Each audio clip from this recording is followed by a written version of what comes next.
வணக்கம். உங்க வீட்ல செல்லப்பிராணி வளர்க்குறீங்களா? முக்கியமா நாய் வளர்க்குறவரா இருந்தா, நான் சொல்லப் போற இந்த பிரச்சனை உங்களுக்கு கண்டிப்பா நடந்திருக்கும். சாப்பிடுறதுக்கு ஒரே அடம் பிடிக்கும், இல்லையா? அத பத்தி தான் நாம இன்னைக்கு பார்க்க போறோம். இது ஒரு சின்ன கேஸ் ஸ்டடி மாதிரி. ஓகே. முதல்ல ஒன்னு புரிஞ்சுக்கோங்க. இது ஏதோ உங்க ஒருத்தரோட பிரச்சனை நினைக்காதீங்க. இது ஒரு யூனிவர்சல் ப்ராப்ளம். உலகத்துல செல்லப்பிராணி வச்சிருக்கிற நிறைய பேருக்கு இந்த அனுபவம் இருக்கு. இந்த பிரச்சனையை சரியா புரிஞ்சுக்க ஒரு சிம்பிளான கேள்வியில இருந்து ஆரம்பிக்கலாம் வாங்க. இங்க பாருங்க, இதுதான் அந்த கேள்வி. யாருடைய நாயாவது இந்த ஆரோக்கியமான தின்பண்டங்கள் எல்லாத்தையும் சந்தோஷமா சாப்பிடுதா? நிஜமாவே இதை கேட்கும் போதே நம்ம மனசுல இருக்கிற ஆதங்கம் வெளியே வருது இல்லையா? இந்த ஒரு கேள்வியில எவ்வளோ அர்த்தம் இருக்கு பாருங்க. இதுதான் அந்த ஹெல்த்தி ஸ்நாக்ஸ் சங்கடம்னு சொல்லலாம். நம்ம செல்லம் நல்லா ஆரோக்கியமா இருக்கணும்னு ஆசைப்பட்டு பார்த்து பார்த்து நல்லதா வாங்கிட்டு வருவோம். ஆனா அதுங்க என்னடானா, எனக்கு இது வேண்டாம் அதான் வேணும்னு ஒரே பிடிவாதமா நிக்கும். இதுதாங்க பிரச்சனையே.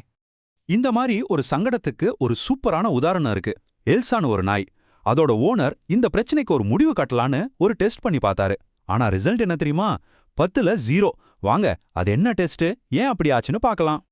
அதாவது அந்த ஓனர் என்ன பண்ணிருக்காருனா, ரொம்ப ஆர்வமா எல்சாவுக்கு ஹெல்த்தியா ஏதாவது கொடுக்கணும்னு 10 விதமான அழகழகான ஹெல்த்தி ஸ்நாக்ஸை ட்ரை பண்ணியிருக்காரு.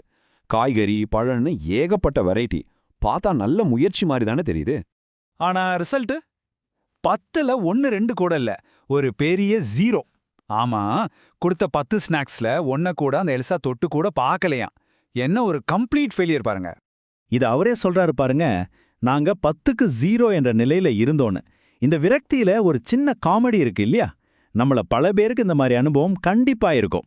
சரி, இப்படி ஒரு டோட்டல் ஃபெயிலியருக்கு அப்புறம் என்ன பண்ணுவாங்க? பொதுவா போன்னு விட்டுருவாங்க. ஆனா இங்க தான் கதையில ஒரு சூப்பரான ட்விஸ்ட் வருது.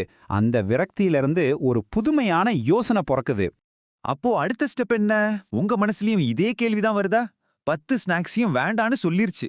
இதுக்கு மேல என்ன பண்றது? அப்படியே விட்டுற வேண்டியதுதானா? இங்கதான் அந்த முக்கியமான விஷயம் புரிய வருது. தப்பு நாய்கிட்ட இல்ல, நாம கொடுக்குற மெத்தட்ல தான் இருக்கு. அதாவது நாயை மாத்த ட்ரை பண்றதை விட்டுட்டு நாம கொடுக்குற விதத்தை மாத்தினா என்ன?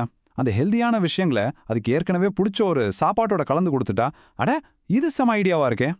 அந்த சூப்பர் ஐடியாவோட விளைவு தான் இந்த பிஸ்கட் சொல்யூஷன்.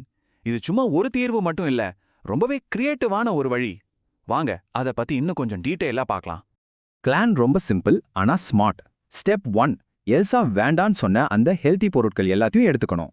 ஸ்டெப் 2, அதை அப்படியே கொடுக்காம அதுக்கு ரொம்ப பிடிச்ச வேற ஒரு விஷயத்தோட கலந்துடணும். கரெக்ட், அவரே சொல்றாரு பாருங்க. எல்சாவோட அடுத்த பேட்ச் பிஸ்கட்ல இதுல சில பொருள்களை சேர்த்து ட்ரை பண்ண போறேன்னு.